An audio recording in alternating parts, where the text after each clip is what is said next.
Welcome to the Tipping Point Show. I am Jimmy Evans, and today we have a great program for you. I'm joined by a special guest talking about a fascinating subject. Josh Peck works in full-time ministry with Skywatch TV as a documentary filmmaker. He is also the author of numerous best-selling books.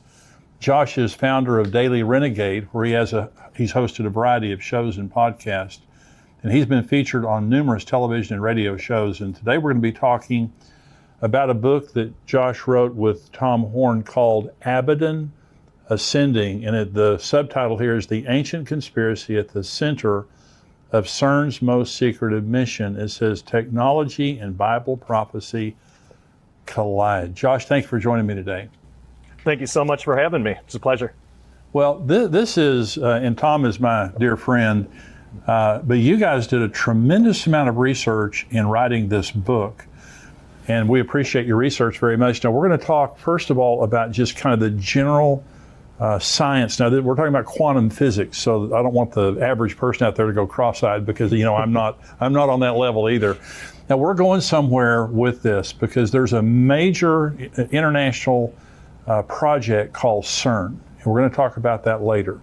But we're going to begin by talking about some of the very, very troubling scientific things that are going on in the world today that the average person really needs to know about. Let me begin by saying, just in the simplest terms, what is quantum physics? Yeah, so physics is really just the study of nature, just the study of God's creation. We would put it like that as Christians. Quantum just means the smallest of the small. So whatever the smallest bits of matter, whatever the smallest particles are, that is what quantum physics studies. So it's just studying the smallest building blocks of God's creation. We as Christians would put it like that. A scientist wouldn't. They would say nature or the universe or something. But in a nutshell, that's what it means. So the field of quantum physics, it for the average person, it makes them feel a little bit uncomfortable. But you kind of feel the opposite about that, don't you? Yeah, it really what it comes from is scientists almost speak in a different language when they talk about quantum physics, and really you find this in all areas of science. Once you kind of get the lingo, though, you can kind of understand better what they're saying, and you realize that the big picture stuff isn't actually that difficult to wrap our heads around. It's just usually not explained very well, and unfortunately, that's a huge problem in the scientific community.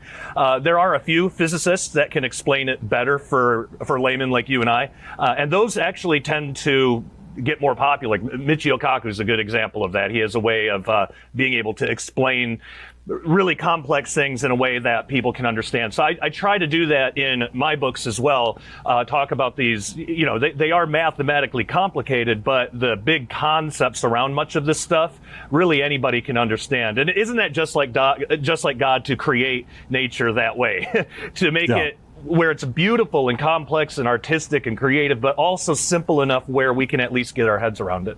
Yeah, and one of the things that just bothers me a lot is that there's this concept that there's the Bible and that there's science, and that they're against each other. They're antithetical to one another. And I think people are being beaten down today. An example would be evolution being taught in schools. The educators are saying, well, the Bible, that's a fairy tale. But here, science is an absolute fact, that can prove evolution, which they cannot. And so talk about observation versus interpretation.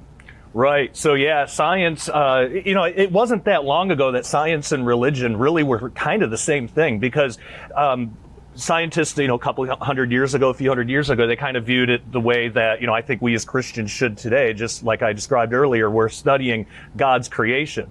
And if you approach science that way, understanding that this is God's creation and you're looking at it for, appreciation and stuff like that, it kind of takes out some of that natural pride and hubris that we see in science today. And that's because they've removed God from science, and right. They're just trying to look at the universe as if it either always was here or it created itself somehow, and they don't really have any good answers for that.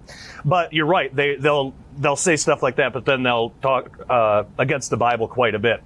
So the difference between observation and interpretation, I think, clears all this up, because science and the Bible actually do go hand in hand, which we should expect. Science is just studying God's creation. God also wrote the Bible, and inspired through his people. So when an observation is made, let's take science. When an observation is made, everybody in the room that's observing that's seeing that, should be able to objectively agree of what's happening. But what does it mean? That's where scientists kind of go all over the place, and some stay middle of the road, some go way off into left field. We even see this with just Christians in the Bible. We can all agree that a Bible verse exists, like John 1:1. We can all agree that exists. But what does that mean? Now, there's a whole bunch of debate about that, and really any Bible verse is like that. So that's the difference between observation, which is just agreeing what the objective reality is, and then interpretation. So the observations, the objective reality of the Bible, the objective truth that it teaches, and the objective observations of science really do go hand in hand. What disagrees are the interpretations. So, for example, there was a physicist that I was watching one of his lectures, and it was actually a debate. He was debating a Christian.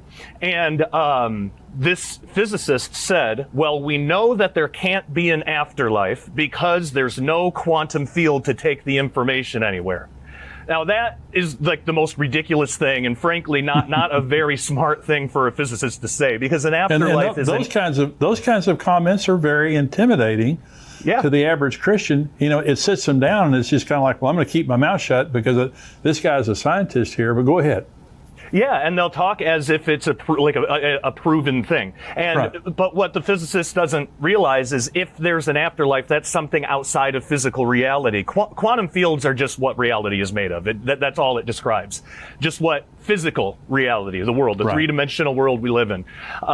It just describes how it operates, what it's made of. It says nothing about the soul. It says nothing about the afterlife, nothing about any of that. So saying that quantum field theory disproves an afterlife really doesn't make any sense. But that's how he's interpreting the very real science of quantum field theory. So the interpretations definitely disagree, but then we're just talking about different belief systems. So it's not really a problem with science and the Bible, it's a problem with just people's different belief systems. So really there is no contradiction between science and the Bible. Well, another example of that is I saw, a lot of the anthropology, the paleontology and things that is done, they go out and they find a fossil, and I noticed they found a tooth, a single tooth, and from that tooth, an artist rendered what that tooth came from. Not a skeleton, a tooth. And so that was the interpretation. Everybody saw the tooth. We all agree that's a tooth. But they then interpreted it according to their biases. That's what happens. And we have to understand, and that's where I appreciate you being on the show. We have to understand, not everyone in the scientific community is an atheist or an agnostic or an unbeliever, but most of them are.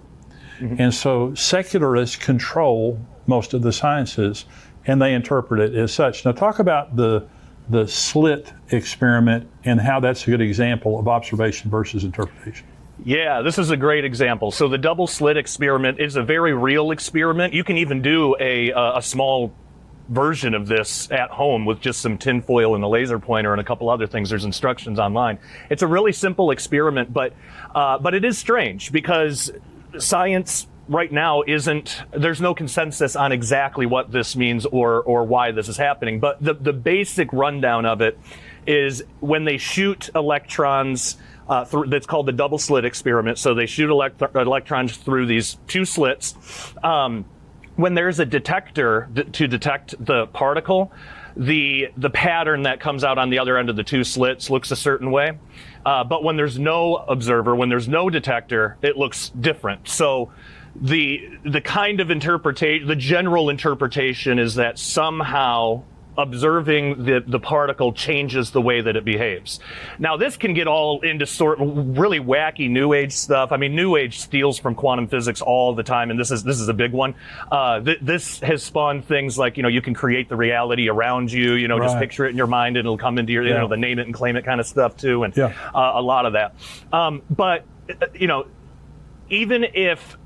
even if just the fact that it's being observed somehow changes it. These are electrons. This is on a microscopic, like subatomic really level. It would be such a small change you wouldn't be able to do anything with that in the real world.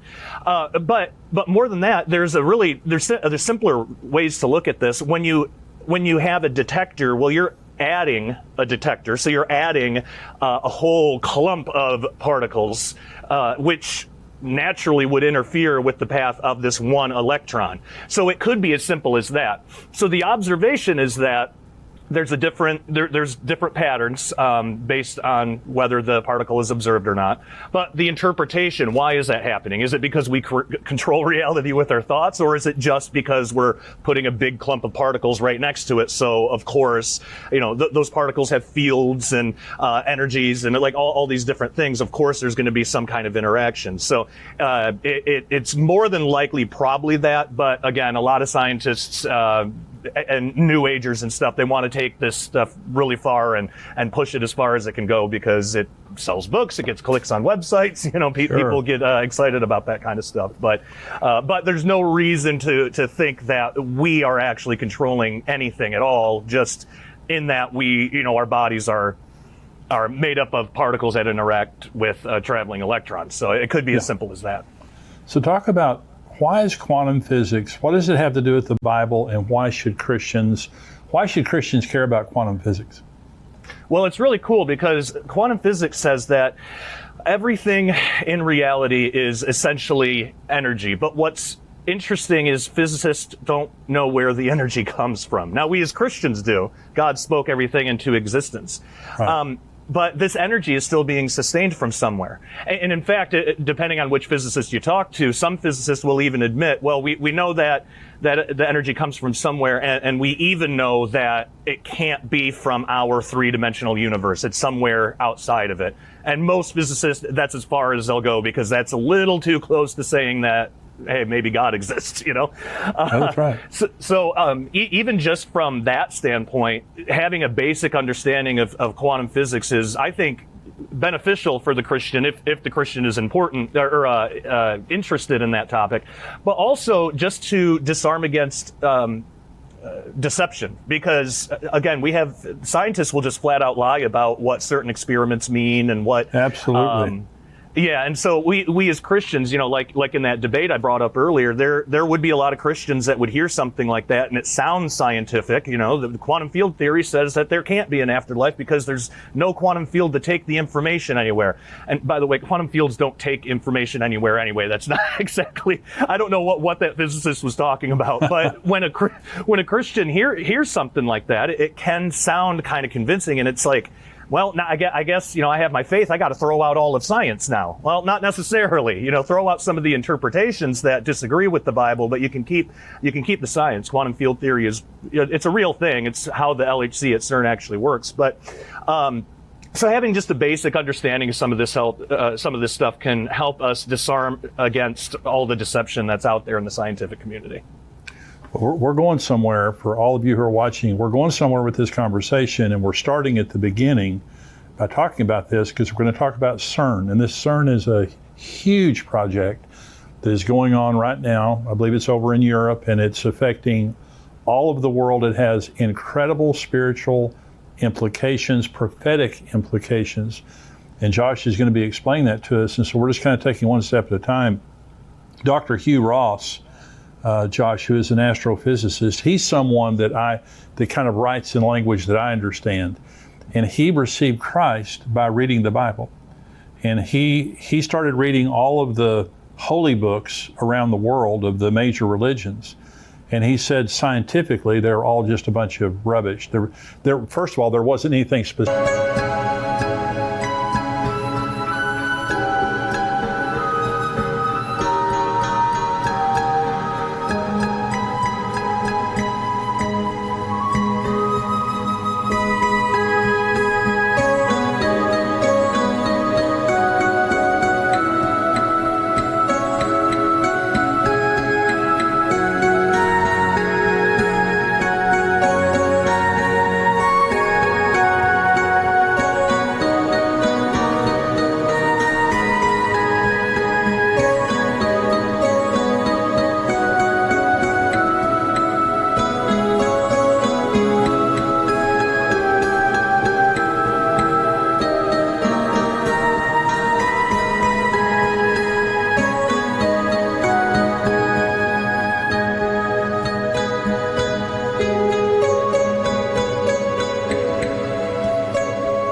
specifically said that could be proven scientifically. He said then he got to the Bible. And when he started reading the Bible, first of all, there are 12 creation accounts in Genesis 1. And so in other words, Moses, who was not a scientist, Hugh Ross said they're all in the exact order they have to be in. And if they were in any different order, it would disprove the Bible in the first chapter. And the chances of Moses getting those right by accident are 1 in 49 million. And so he starts in Genesis 1 and reads the creation account. And he said, as I read through the Bible, I realized this is a scientifically accurate book that makes very specific claims about its scientific accuracy. Job said, and the Psalm says, God stretched out the universe. How did they know that the universe was expanding? All those kinds of statements like that. And so for believers, the reason that we're doing this program is to help you to understand, do not be intimidated by all the scientific talk of the people out there. And people are saying that the Bible is just an unscientific book. There's no science behind it. In fact, many people say science disproves the Bible. What do you say about that, Josh? Yeah, that's one of their interpretations. They say that there's physicists out there that are really, really like militantly almost against the Bible. Like Lawrence Krauss is one of them. He'll even go on podcasts and say that religion offers nobody anything, that the Bible was just written by goat herders, which isn't that kind of insulting? I mean, have you tried herding goats? I don't know how to do it. Why would that? Yeah, exactly.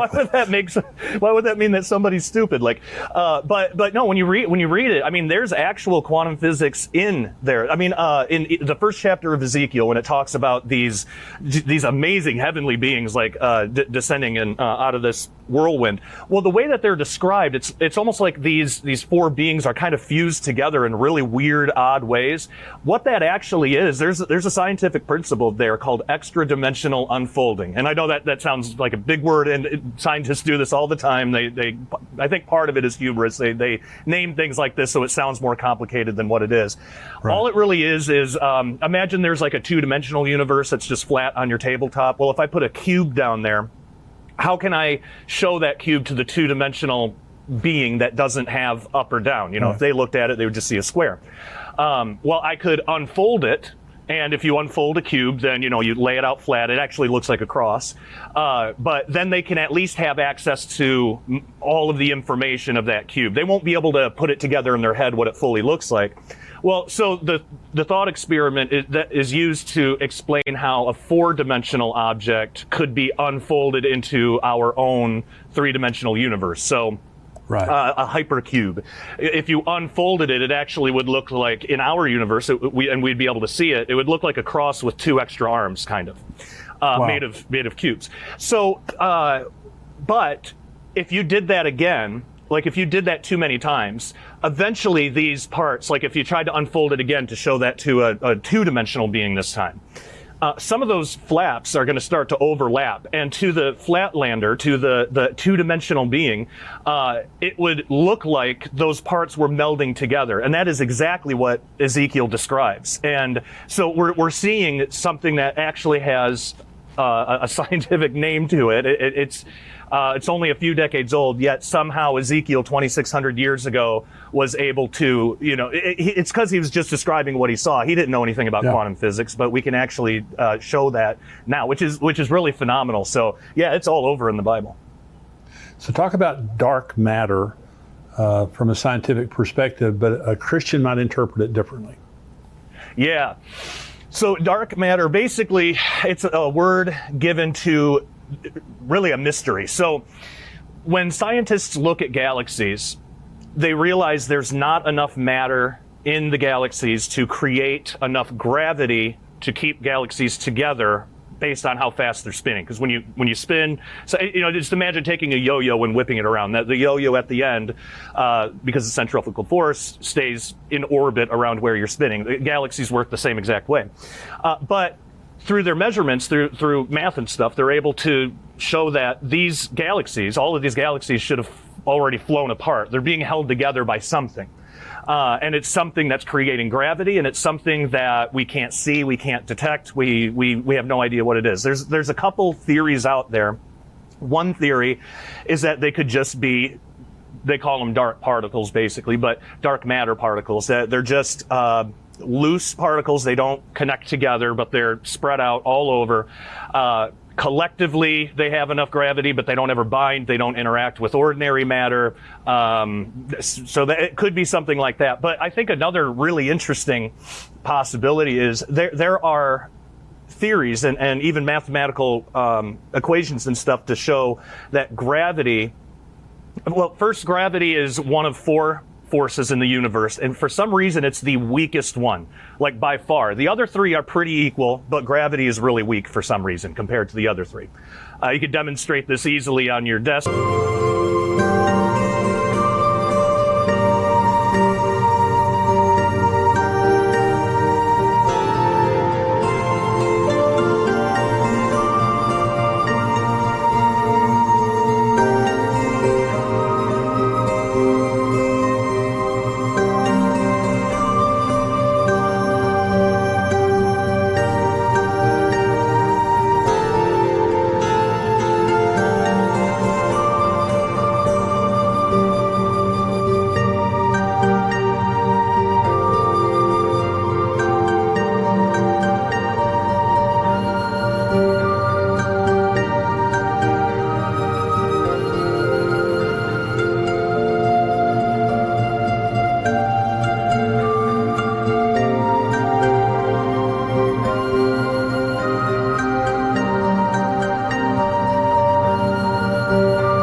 You just take a paper clip, put it on your desk, and gravity's holding that down. Now get the weakest kitchen magnet that you have and put it on the paper clip, and it's going to overcome the force of gravity there. So scientists have been wondering for a long time, well, why is that? Why is gravity so much weaker? And the possibility is that gravitons, the way they've been able to show in mathematics, the graviton hasn't been discovered officially yet, but they know that it exists because there's a gravitational field, and the field is what produces the particles. So if there's a gravity field, there's a graviton. But what they've been able to show through math is that if higher dimensions do exist, if there is a fourth dimension of space somewhere, gravitons would have the unique ability to actually bleed into these other universes, and possibly that's why gravity is so much weaker than the other forces. Well, if that's true, the opposite would be true as well. If there's four-dimensional or higher dimensional matter out there in the universe, the gravity from that would affect our universe too. So I write about in Abaddon Ascending, I write about the possibility, what if what's holding these galaxies together, what's holding the universe together, is just the surrounding spiritual creation that God put in place. Yeah. And maybe that's what scientists are calling extra dimensions, when really they're talking about heaven, or, the spiritual reality that God created. So it could be that those very real constructs, those heavenly constructs, could be affecting gravity all throughout the universe, and maybe that's what's actually holding galaxies together. So no way to prove it, but it's a really interesting thing to think about. Well, it's interesting that science can't tap into it, and that in itself shows you it's not of a scientific value or scientific nature, not science as we know it. Talk about the rainbow gravity theory and why that's dangerous for Christians. Yeah. So a few years ago, there was a theory put out, and these kind of things happen all the time. So rainbow gravity theory is a good example of a common trend. The trend is basically science will come out with a theory and say, if this is true, then it disproves this certain thing about God. I mean, they're like obsessed with the Bible with how much they hate it. But so specifically with rainbow gravity theory, the only thing that it says, and I picked this one because to me it was the most ridiculous. The only thing the theory actually says is that gravity just affects different wavelengths of light differently. So not a big deal. Gravity would be a little stronger for like a red wavelength than maybe a blue or green, so they call it rainbow gravity. The idea is if you saw light go into a black hole because because gravity operates differently on different wavelengths, you would actually see a rainbow. So, okay, kind of cool thought. But then somehow, and I've never gotten a good explanation of this, somehow they said that if that is true, then it means that the universe could not have been created by God, and there can't be a God, there can't be a point of creation. And I don't know how they reached that, how they bridged that gap, but somehow they did. So I wrote about it in the book, and I said, first, keep your eye on rainbow gravity theory, because that second part is just the interpretation. It would not mean that. All it would mean is exactly what the theory says, that gravity operates differently on different wavelengths. I don't know why that would have to mean that the universe is infinitely old, or there's no God, or there's no time, or whatever they were trying to say with it. But they do this a lot. So I haven't heard anything about it in the past few years. I'm imagining that theory probably died, but who knows? It's something to keep an eye out for. But the main thing is that that's just one example of a larger problem.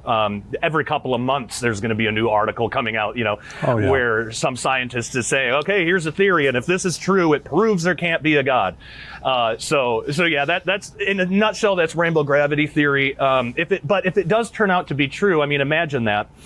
There could be a day where, a Christian gets up, turns on the news, and the news reporter is saying, well, scientists have proven rainbow gravity theory, and we now know that there is no God. And we wouldn't know that. But hearing that on the news could be really jarring for a Christian, and then the Christian would say, well, I got to just throw out science altogether. Science is saying there's no God, so science can't be real. No, that's not exactly what's happening. It's the interpretation that they're putting on the experiment or the discovery or the mathematical theorem or whatever. It's just the interpretation that clashes. So that whole thing about God not existing, that would be an interpretation of something that may be like a real natural phenomenon. Well, going back to the theory of evolution, it's a theory. Yeah. It cannot be observed. It cannot be replicated. But now I do a teaching on this. But Charles Darwin doubted evolution. There's a book that thick called Darwin's Doubts. And one of the things that caused him to doubt evolution was the human eye. The human eye is incredibly sophisticated. And in his book, Origin of Species, he talks about it. He said, I agree, it's absurd to believe that the human eye could come from chance. Okay. Then he explains it away. But what Charles Darwin didn't know is every cell in our body has a 4 billion letter long coded sequence. It's a code. And if there's a code, there had to be someone that writes that code. There's no such thing as a computer code without a computer programmer. Okay. And so he didn't know about the human DNA. I do not believe he would have ever published Origin of Species had he known about DNA. The other thing is the theory of relativity, E equals mc squared. Einstein proved that time and space are created dimensions. Okay. Yeah. In other words, there has to be a creator. Yep. And so all of this nonsense, you've done such a great job of explaining all these things. And what we want to do, then, this is the prep for the next show that's going to be a barn burner. We're talking about CERN. But what we're trying to do to Christians out there is stop believing lies from the scientific community when they're trying to disprove the Bible, and have confidence in your God and in your Bible that they're true. They cannot be disproven, and the nature itself proves. So anything else you want to say, Josh, before we close this program? There are some really good scientists out there who are Christians. I can suggest Dr. Stephen Meyer is excellent. He's really great. Michael Strauss is really good too. He actually works at CERN. He's a Christian. I actually just had him over not that long ago to interview him for a film that we just put out called Ragnarok. So there are like good scientific sources out there where you can actually learn quite a bit, and they put it in ways that you can understand. So there's a lot of good out there in the scientific community. We just need to know where to look. Great. So what is your website where people can go to find out more about you? Sure. If they want to get the book, skywatchtvstore.com is the best place to go. And then my personal website is dailyrenegade.com. And we'd love to have you all over there. Great. Well, you need to look Josh up and his website there, Abaddon Ascending. Now, on the next show, Josh is going to join me. Now, we're talking about CERN. You've got to hear this stuff. It's absolutely mind-boggling what is happening there. Josh, thank you for joining me. I'll see you again on the next show. Sounds good. Thank you. God bless you. Goodbye. If you're watching us now on YouTube, I want you to become a subscriber. We have endtimes.com, and we have a whole podcast that's going to follow. The rest of the podcast is going to follow this interview with Josh. I'm talking about items in the news related to Israel and Iran. I'm also answering questions from our subscribers. And so if you're not a subscriber to endtimes.com, go to endtimes.com. It's $7 a month, $77 a year. We would love to have you be a subscriber. And if you are a subscriber, you cannot watch the full version here on YouTube. You need to go to endtimes.com to watch the full version. God bless you. Stay tuned.